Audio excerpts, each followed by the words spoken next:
Hello, beautiful souls. Welcome to Cosmo Muse Tarot and this week's mystery message. And this message, the mystery message for this week, is going to be from the stars, so from your astrology.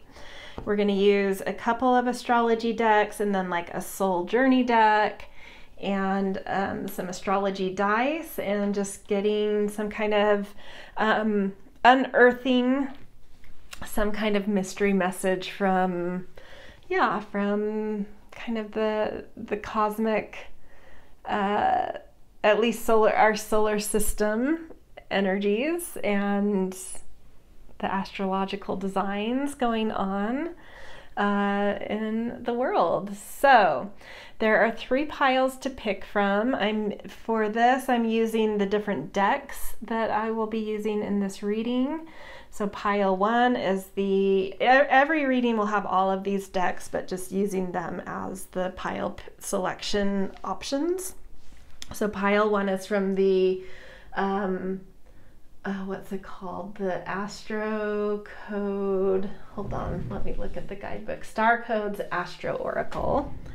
Pile 2 is Moonology, and pile 3 is the Soul's Journey. So take a minute. You can pause here if you would like to kind of tune into these 3 decks, feel into which one has some kind of mystery message that we will unearth for you, kind of dig deep and pull out something that's a little deeper than, that you really have to like dig into to extract the message.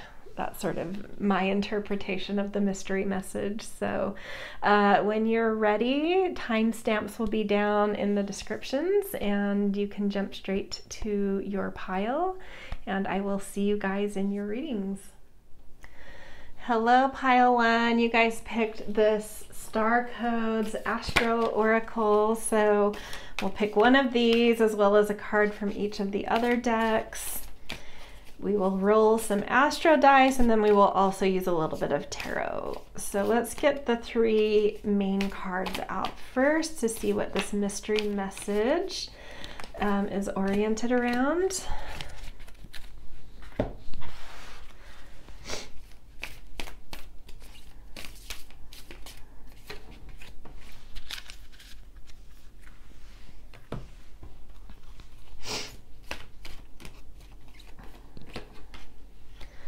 Okay, so let's turn these over. We've got the Moon with Perception, which is going to add more significance to the Moonology because that's a deck all about the moon. So really doubling down on this one. Your commitment is being tested with first quarter moon. And then the Soul's Journey card, I'm kind of looking at how this kind of astrological mystery message is interacting with what it does in you through the soul's journey. So balance. I bring a state of perfect harmony into my world, and I do so without judgment.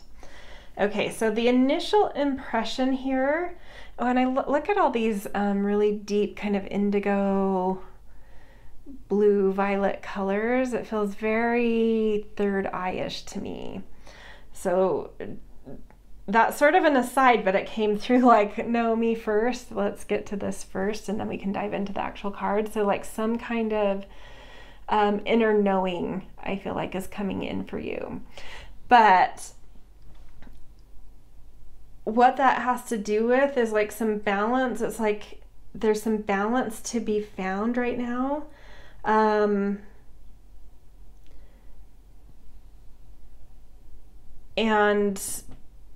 that balance is going to have something to do with how you're perceiving life, right? So like life happens, and if it were, the same, if you go through the same thing, exactly like an identical scenario as 10 other people, there's going to be 10 completely different perceptions of that.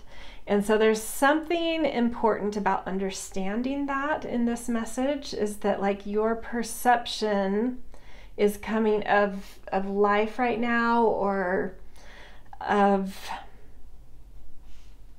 your sense of harmony in your world, is coming from you, right? So there's something about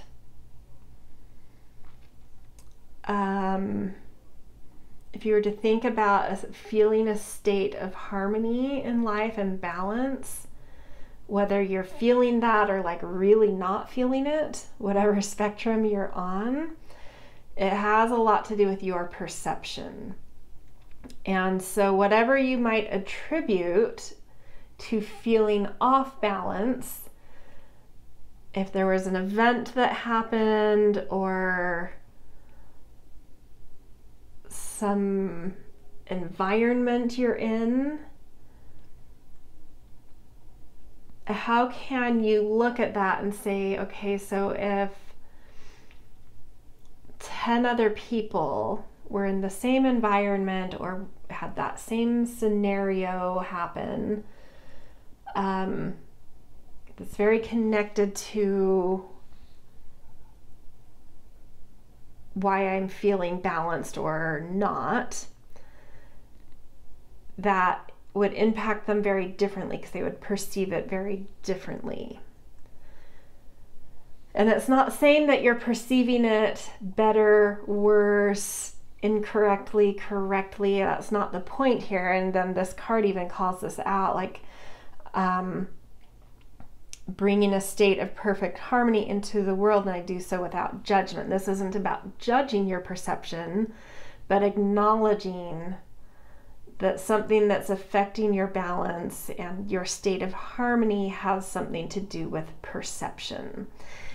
And so if you're able to kind of step back from perception and look at your life from a more detached place, or your environment, or an event, whatever it is that is really impacting your state of balance or harmony right now, if you can like pull back from life, pull back from yourself, and even look at this like, okay, so what if my sister, what if my my friend Sally, what if my colleague Damon, you know, like what if my partner Tori, whatever it is, you know, like name 4 or 5 people, like how would this environment or this event or this person affect their harmony? And just like kind of pulling back and getting perspective without any judgment, like perspective on your perception without judgment on it, is like something will shift. And I know this first quarter moon is saying like your commitment is being tested, but I always associate first quarter moon with like spring energy, morning energy. It's that like new, fresh wake up energy. The new moon is like midnight. It's the new day, but there's still something you're incubating, you're sleeping, you're shedding the old day and making intentions for the new day in that sleep dream time. And then the first quarter moon, where it's like you're at the equilibrium of equal dark, equal light, is the same thing as like spring equinox or morning. And there's something new breaking through the surface. There's a new clarity, a new focus. And I feel like that's important. If you were to really detach from yourself and seek some perspective over your individual perception of something, new clarity, new focus, new sense of motivation and energy might return, bring a new sense of harmony and balance into your life.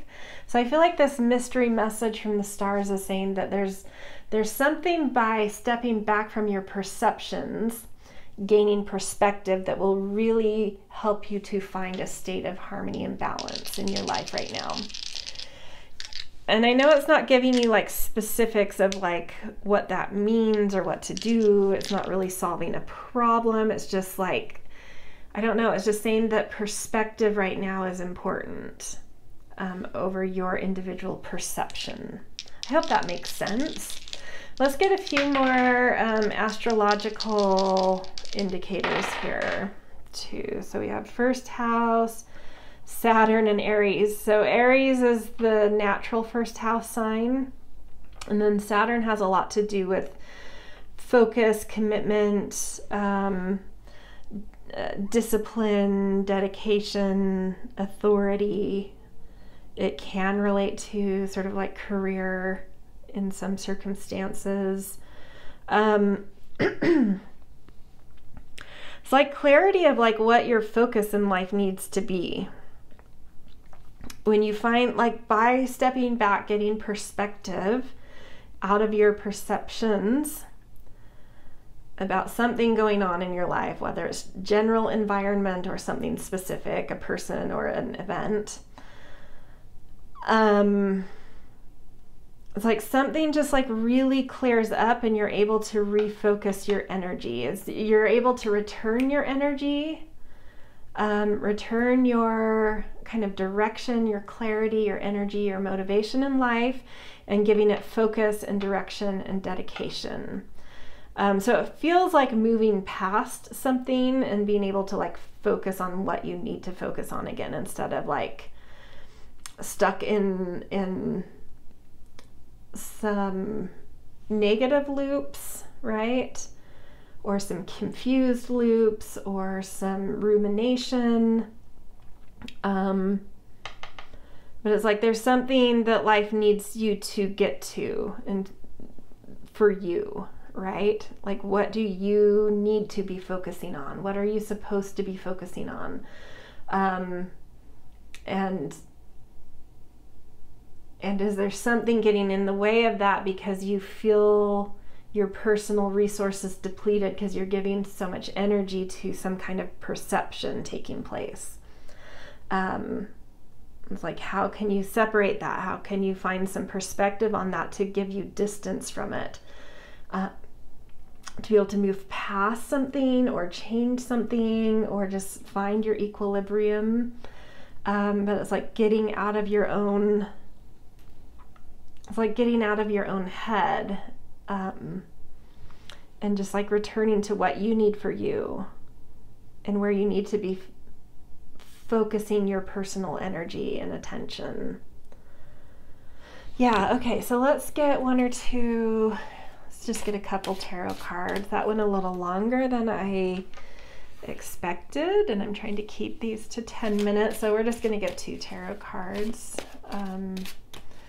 See anything else we can unearth about this mystery message. The Empress, that's you when you're in balance. Is like, you'll know when you've clicked back into your own energy and been able to find the perspective away from your perceptions, as you'll feel fertile, you'll feel creative, you'll feel nourished, relaxed, right? And Ace of Wands. And then you'll also feel like you know where you're supposed to put your drive. You'll feel your creative energy turn back in and where to direct it. So yeah, to get to that, to find that, to rebalance in yourself and to reharmonize life, it's like you need to get out of your own perceptions, find some perspective, and I think that perspective will just help you to find some kind of clarity you need to just move past something or shift something, right? And then you return to a state of balance and harmony, a sense of fertility, creativity, nourishment, and directed creative energy kind of swoops in. So it's like a very big shift of energy. Okay, very interesting. I hope this resonated. If so, I always appreciate support with likes, shares, and subscribes. Definitely always grateful to hear from you guys with kind and thoughtful comments, or even just sort of like a little emoji of sorts, whatever floats your boat. It's always fun to see those. But in general, just thank you for being here. I love reading for you guys. So yeah, anyway, good luck with this, and I hope to see you in future readings. Hello, Pile 2. Welcome to your mystery reading from the stars or from astrology, however you want to view it. We are going to pick a card from each of these decks, but this was the deck you chose, the Moonology. So let's pick from this one first, and I'm going to keep these face down until I pick all three of them. We will also do some Astro Dice, and we'll see if we have time, we'll do just a couple of tarot cards. The first reading went a little longer than I was wanting these readings to go, so I just did 2 tarots. So the tarot will kind of be this variable. We'll see where we get to. Okay, let's see, that one wants to come out.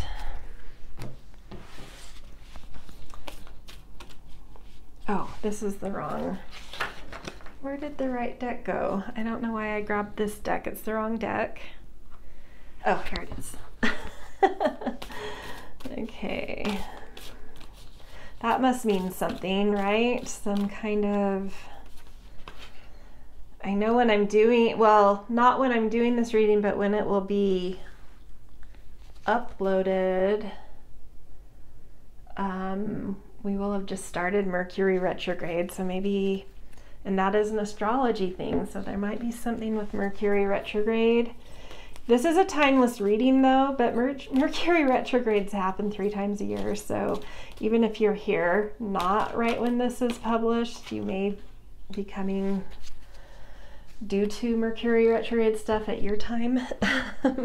Okay, let's see what we've got here. We've got Ceres,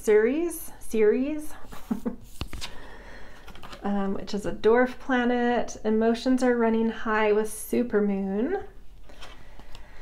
And adversity. I accept that challenges are the best way to learn.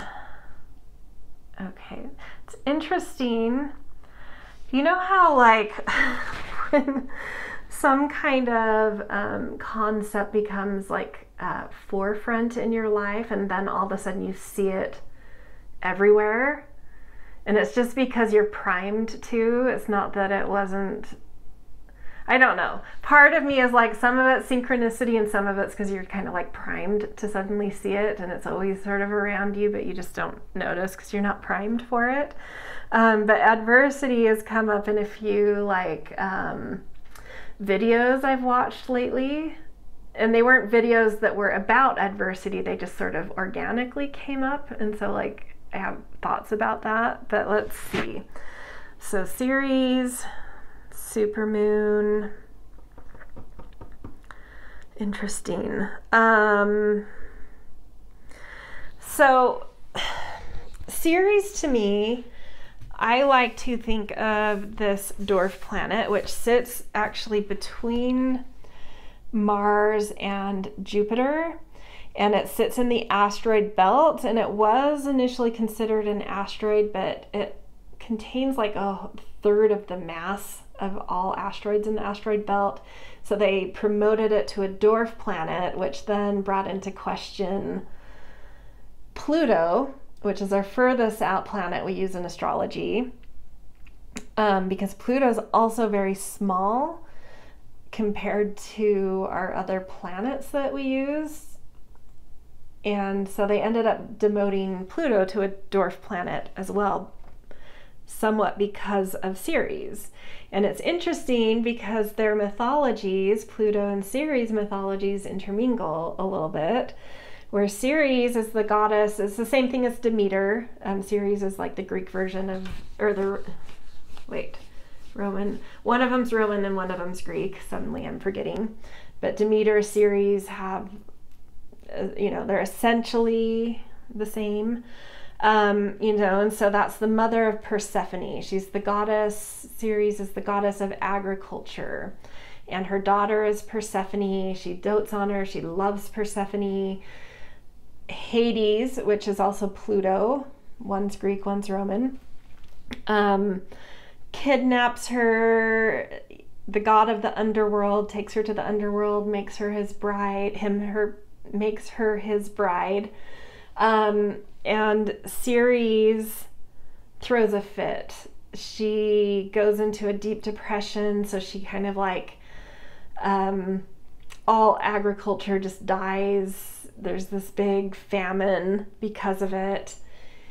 And so she ends up coming to an agreement with Zeus or Jupiter, that she gets Persephone back half of the year, and Persephone only stays down as the underworld bride for half of the year, and then she's up on the surface of Earth with her mother half of the year.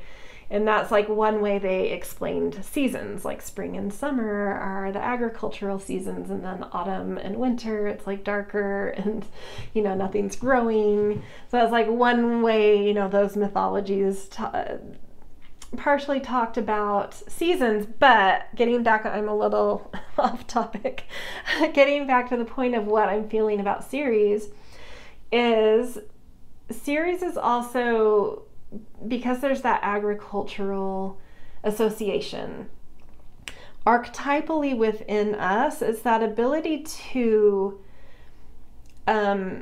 birth creative projects and bring them into maturity to a point when they then can start to live on their own without so much of our interaction. And there's that thing of like needing to let go a little bit at that point. And so a metaphor for this would be when a mother has to say goodbye to a child who's going off to college. She's taken them, taught them to be an adult, and now they're off to be an adult on their own. And it's a really hard thing for, both parents, but we're talking about Ceres, so it's kind of more of a mother archetype. Really hard for the mother to do, right? But also something to be really proud of. And so there could be something like that happening where like a project or a creation has come to a point where something dramatic is changing, where you're having to let go a little bit more of your control around something to really let it actually thrive. So, if we were talking about business, maybe there's suddenly like you're getting offers for mergers or partnerships of some sort, where like suddenly what you've created is having to morph into something else because it's grown up. And what it becomes is something, a little out of your control now. And there can be that really difficult time really letting go there. And so something might be really emotional in that vein. These are just examples and metaphors, but it does feel like there's something you're needing to let go of control of. And by not recognizing that and not being willing to, it's creating some tension or some adversity. Actually, no. Because I already had these feelings about the adversity card and what I've been hearing so much about with adversity lately is this is like inner adversity. Like it's adversity for you to let go. I don't think it's creating like in the atmosphere adversity, but like inside, and it makes sense with the supermoon inside of you. This feels like a big sense of adversity to go through this, like something's really difficult here, and it feels like this really big challenge that you don't quite know how to face. But adversity is the exact thing that, like, when you go through it and you see yourself through it, makes you a higher achiever. It makes you a higher producer, more it gives you a certain quality and character that knows how to do hard things, right? And so going through whatever you're going through right now that fits what we've been talking about, you may feel this as this huge adversity, but it is leveling you up to be like a higher producer in the world. To be able to, whatever you do next, it's going to be even more successful, more productive, more ripened. Like whatever thing you bring into maturity next is going to be so much more leveled up than what you're being asked to kind of let go of control of right now.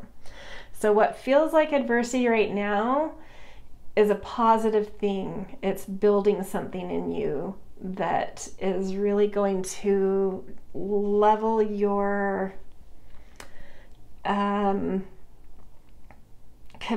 level up your capacity to create in like a really big, beautiful, empowering way. So sort of like hang in there. It is by nature emotional. Feel the things you need to feel. It's hard to let go of control of something that you created, right? Go through the fire of that adversity. When you get out the other side, you're going to be like a super person. And the next thing you do is going to be that much better.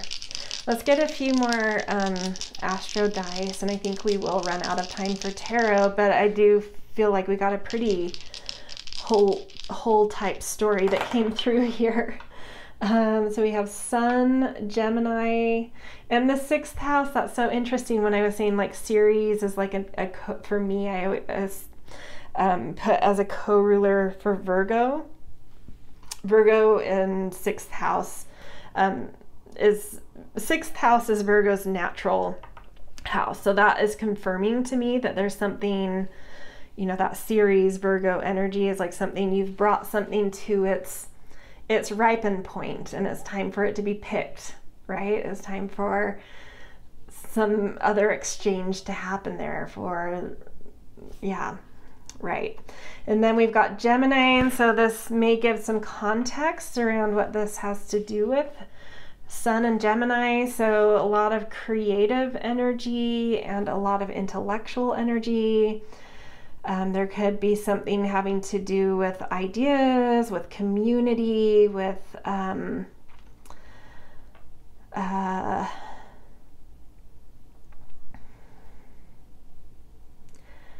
yeah, I mean, those are the two things that stick out in the context of what this reading has been about. There's something you've brought to fruition around an idea, an articulation, or around some kind of community type of thing. Gemini can be writing some kind of writing project. Yeah, what here is coming into some kind of exchange where you're needing to let go of some control.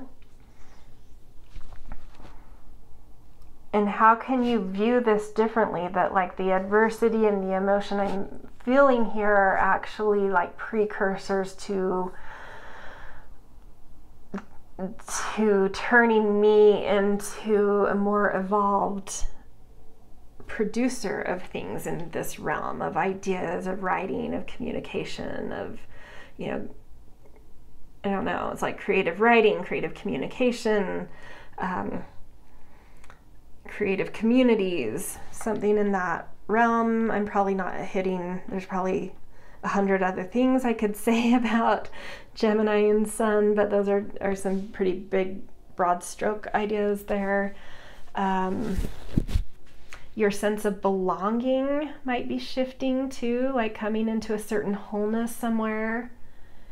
And it's time to kind of let go of like how community you belong to is like, from your perspective, like might feel like it's falling apart, or like people are moving on to bigger and better things or something, and you're like, wait, I don't want things to change, I don't want to let go. But it's like Just walk through that fire. This isn't personal. This is an evolution kind of taking place. And you also will like come into a deeper, because of some adversity you might be feeling, come into a deeper sense of like what a community means to you. And so when you initiate again into a new sense of that, it's like something, a deeper character starts to build something there. I hope that makes sense. Yeah, I mean the leaving how do I word this? The ending remark I would leave this on is like that Virgo 6th house Ceres energy. I'm specifically thinking of like Virgo season, and when you like pull in, you know, it brings us into harvest season, and you're like bringing in the harvest that has this element of like separating wheat from chaff. And so even though you're like purifying, you're finding the purpose of something, you're finding the use for things, and you're getting rid of the husks and the superfluous and the chaff and whatever. It's a very messy process. It can look from like, to go through it can look very messy. It can look very uprooting and destabilizing, but something's actually refining here. So just kind of keep that in mind, that something that might seem messy and make you feel like you're going through adversity is really like refining something too.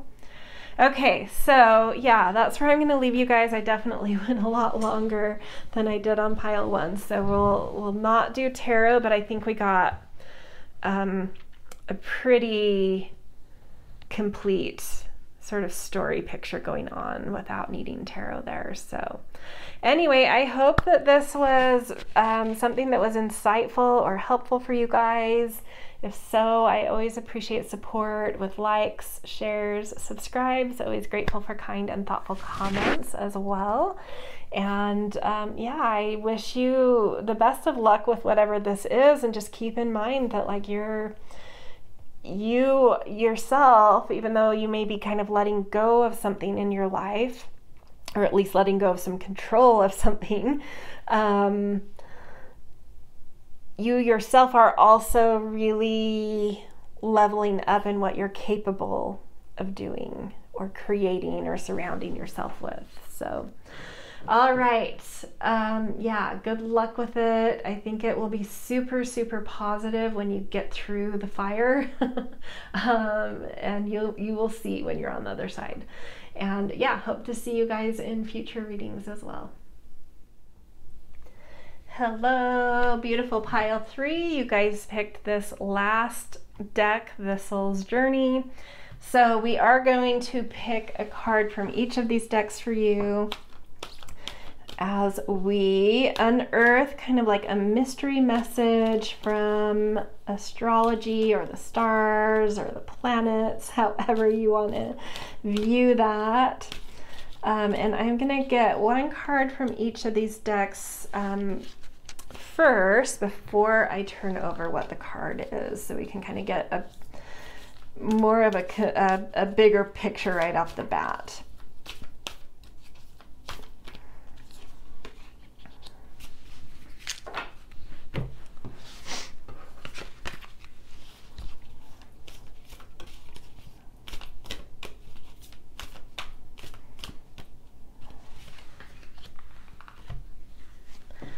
Okay, let's see what we've got here. Oh, that's interesting. Vesta just showed up in another reading I just did. So Vesta with Hearth, void of course moon, nothing will come from this situation, and freedom. I possess the power and the free will to create my own happiness. Oh, wow. Okay, so Vesta is my interpretation, at least. There's other ways people might interpret Vesta, but the way that I really connect to Vesta has a lot to do with like really knowing what it is that keeps our own inner fire lit and stoked and tended to. So another way you could talk about this is like, how do you keep yourself fed with inspiration? How do you keep yourself connected to things that source energy for you, things that light you up? One thing you can be really tuned into to understand this for yourself, and it's not the only way to keep that inner light lit, but really understanding if you're an introvert or an extrovert, and knowing what that means in terms of restoring energy is a big deal. So if you're an extrovert, you need interaction, you need external stimulus to feed you, to keep you, it recharges you, right? To be out in the world, to be connecting, to engage the world. That's something that restores your energy. If you're an introvert, you need alone time. You need to get back to you. You need to tune the world out, and something about that is what restores your energy. So that's one way of connecting to keeping your inner fire lit. But the other way is just like really knowing what your preferences are in life. What do your senses like? What kind of food do you like? What makes you feel good? What is comfortable for you? Another way is like really seeking out things that inspire you, whether that's art or science or spreadsheets or nature, you know, like seeking out things that inspire you, like putting in some intentional kind of seeking of things. So there's a lot of things you can do to intentionally keep your inner fire lit and find that feeling of like you're connected to your source.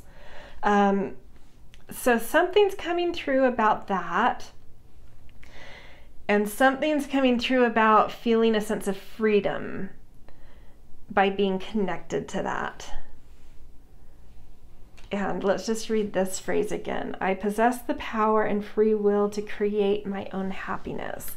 So there's something coming through about really starting to understand what it is that restores you and that lights you up. They kind of go hand in hand. It's like you need to have your cup filled in terms of like what restores your energy, and then you need to find the things that ignite your energy too. So there's like a partnership there.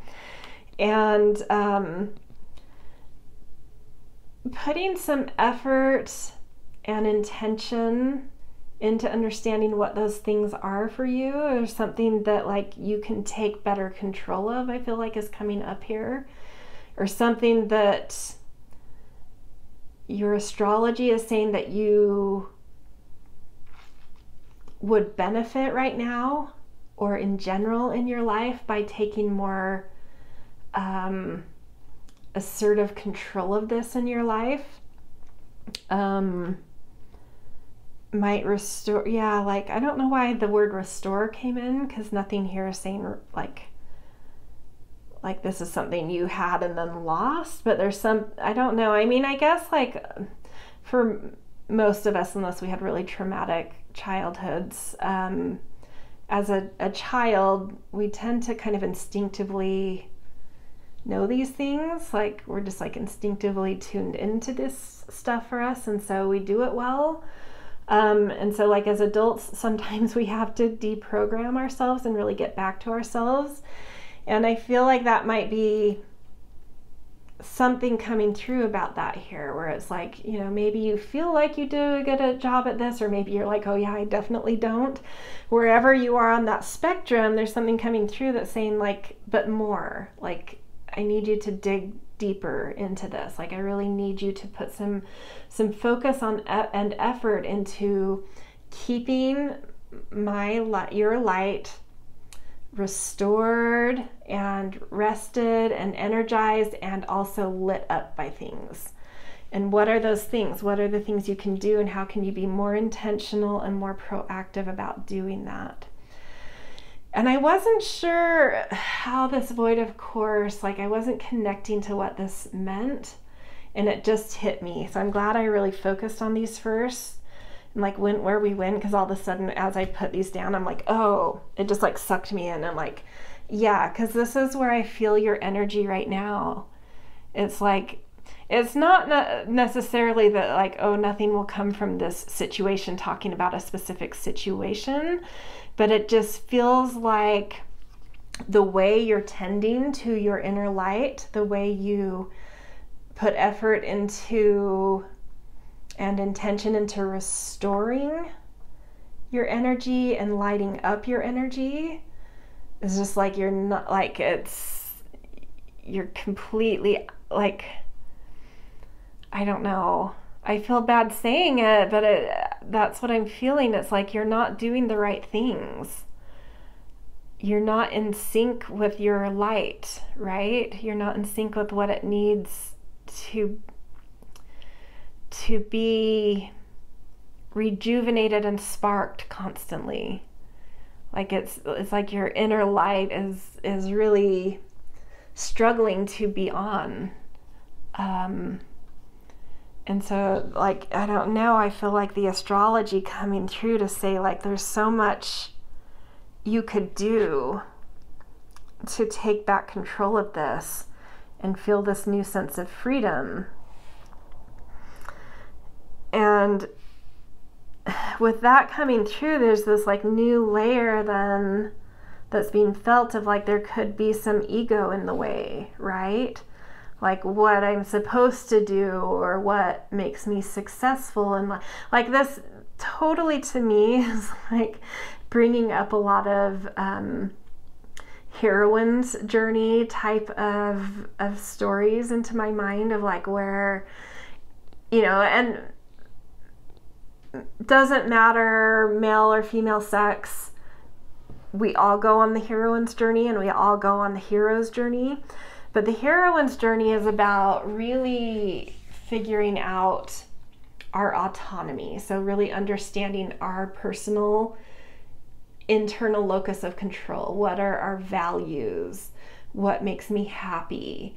What do I actually want? Rather than placing those on the externals and being like, I get rewarded when I do this. I get praised when I do this. And so like having that external locus of control is sort of responding to other people's values, other people's expectations, or society's this or that. And it's like you may be in some kind of trap here, and it's not necessarily even ego. It's like just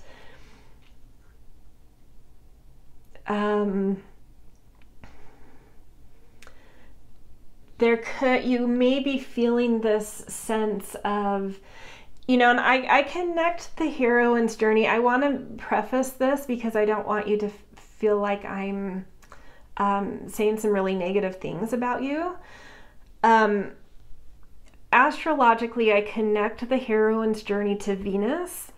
And so we all go on the heroine's journey. It's like a 19-month journey, and we all go on it over and over again. And so there's a point in that journey every 19 months where we tend to hit a wall of exhaustion and what feels like spiritual aridity, where it's that feminine quality of like understanding our value is so completely outside of our internal locus of control and like 100% on that external locus of control, that we just crash, we just hit that wall and suddenly are like, what does life even mean anymore? Like, yeah, I succeeded in something, but I feel nothing. I feel devoid of any happiness. I feel because that success had zero connection to who you are and what you value.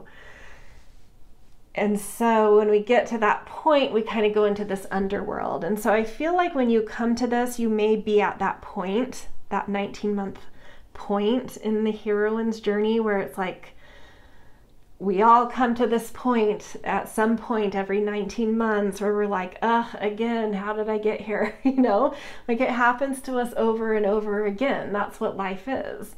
We're always going on these journeys, and the journeys have different flavors. They have different themes. So it's not like this overarching my whole sense of value, but like when I'm doing this reading, our heroine's journey that we're currently in has a lot to do with our creativity and our heart and our sense of leadership and command. And so it's like, if you come to this reading right when I put it out, that may resonate with you, that like, yeah, I've hit some kind of wall in terms of like using my creativity and my leadership to please others or to gain some kind of external advantage or accolades.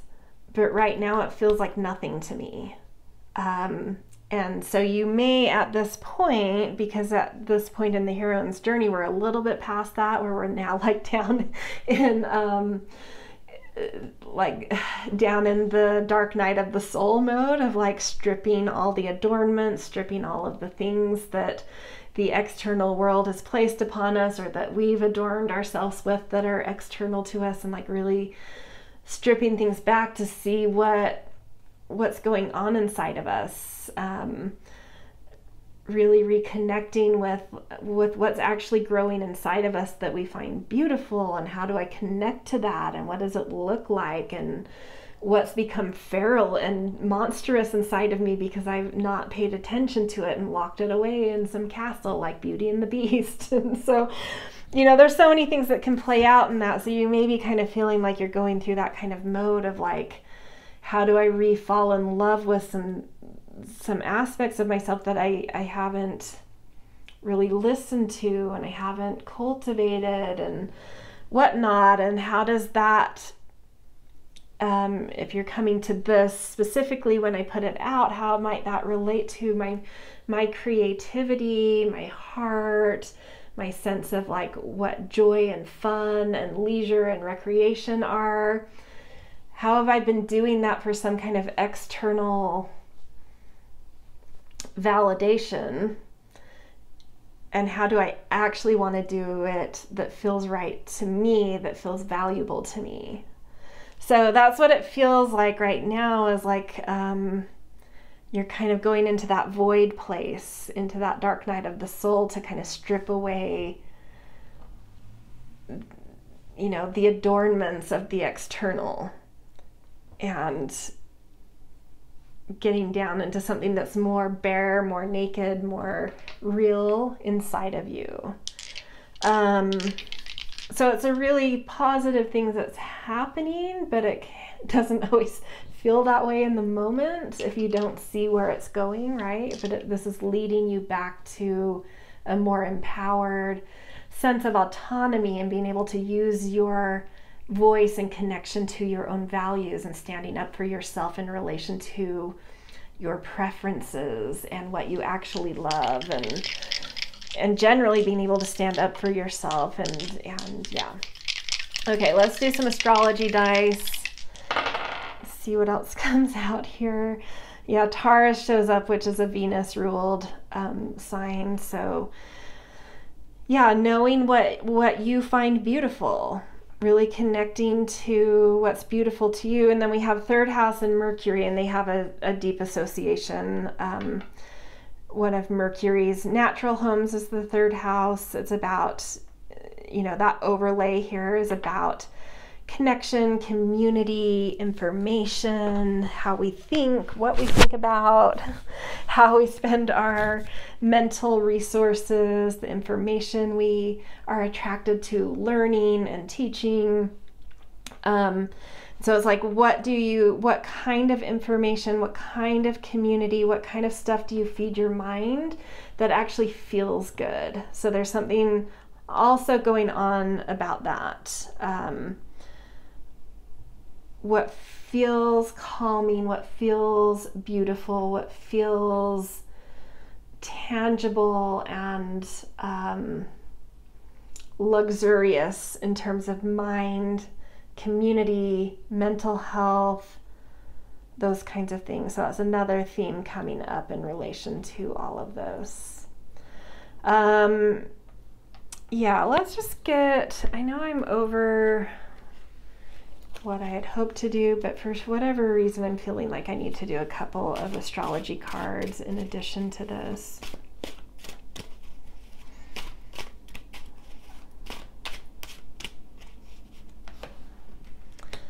Justice, Knight of Coins. Okay, I feel like these cards are indicating like how you'll feel when you start getting more in touch with what's beautiful to you, what feels right to you, what you actually value. Is you'll feel a sense of